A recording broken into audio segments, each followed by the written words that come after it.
Hello everyone, welcome back in another new video of IPv6 series, and this is third video for IPv6 complete training program with lab. Okay, and in this session I'm going to discuss about network and host identifier, okay, in IPv6. Okay, this is the important topic or important theoretical part which is important to know about IPv6.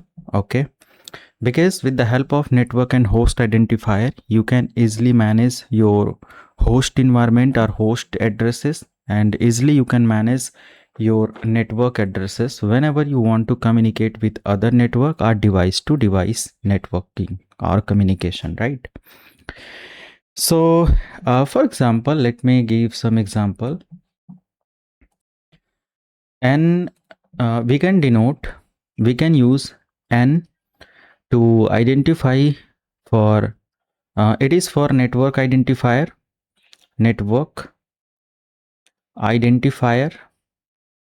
and we can use H for or another uh,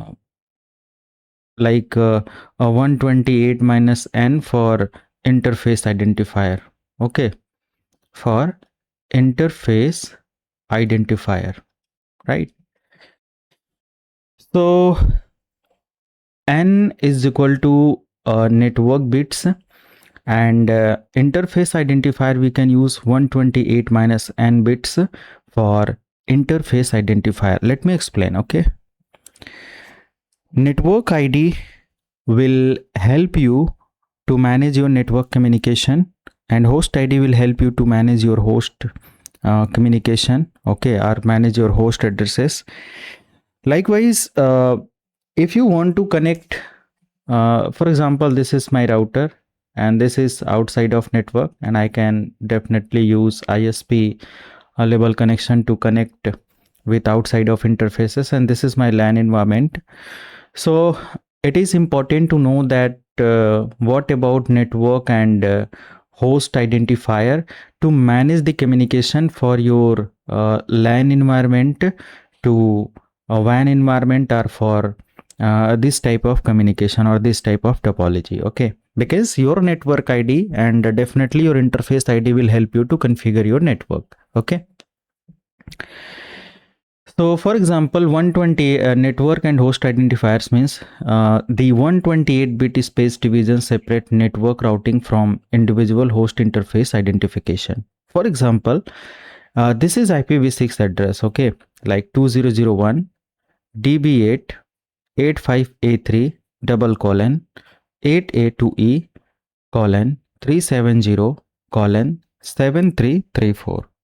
Okay, this is the simple format to assign the IP address IPv6. Okay, payload and header security, as we know in previous class, that it uses ESP, which provide encapsulation security, which encapsulate the header, okay, payload header, to uh, like uh, to secure your data, to secure your information while transmission. It provide robust communication security. Even not only IPv6 provide ESP type of security. Yes, we can use IPv6 and IPv4 both for header security from unauthorized access, from intruder activity, or from integrity. Okay, and natively header encryption applied to protect packet from any intruder. Okay, and it maintain integrity of data, that no one can modify data while transmitting through IPv4 and IPv6. Okay, and yes, let me show one more slide. As you can see, easily we can map IP version 4 addresses with IPv6 address.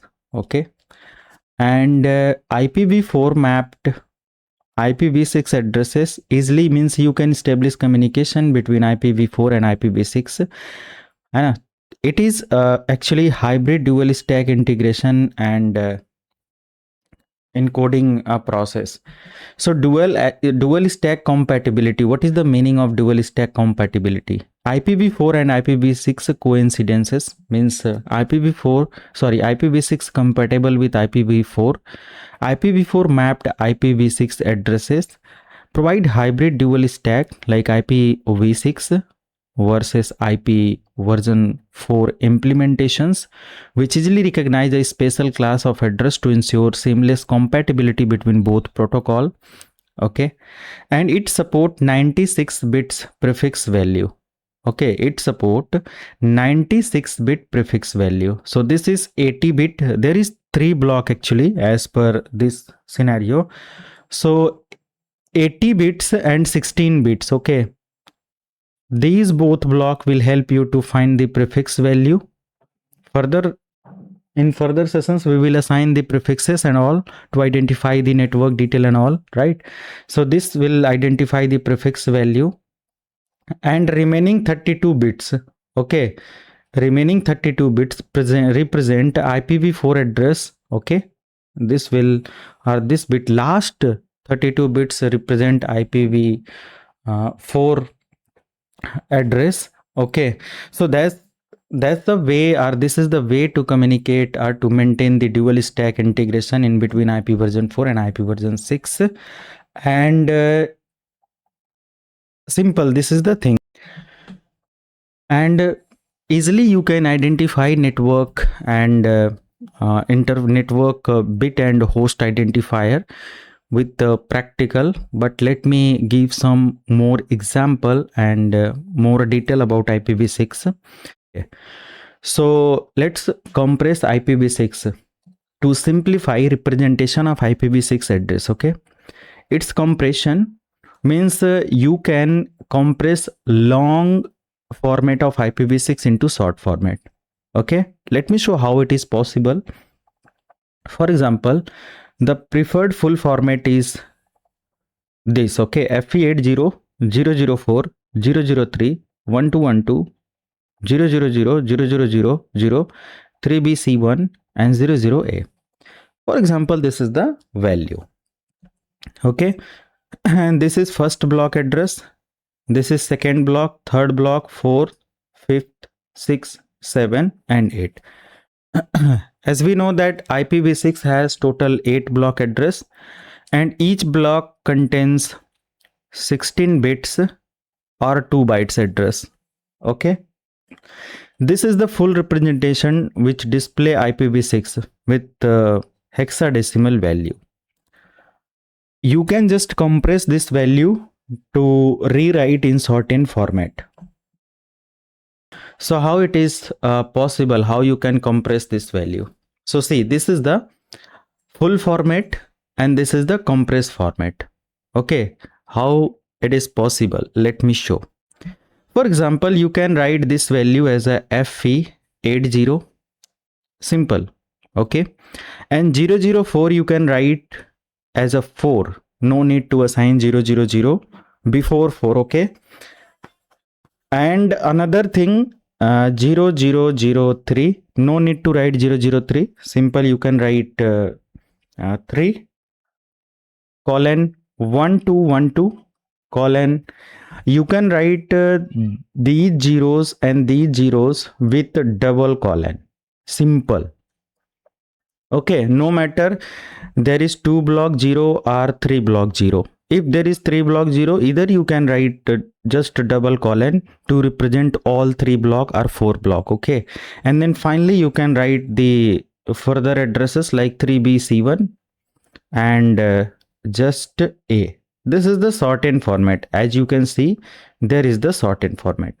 Okay, so omit leading 0 like 004, no need to write 004, 000 3 times 0 and 4, you can just write 4. 0003, you can write 3. 000A, you can write A. This is the comparison format. But 0 group comparison, just you can use double colon to represent like this. Okay, again I am saying, like, no matter there is 2 block 0 or 3 block 0.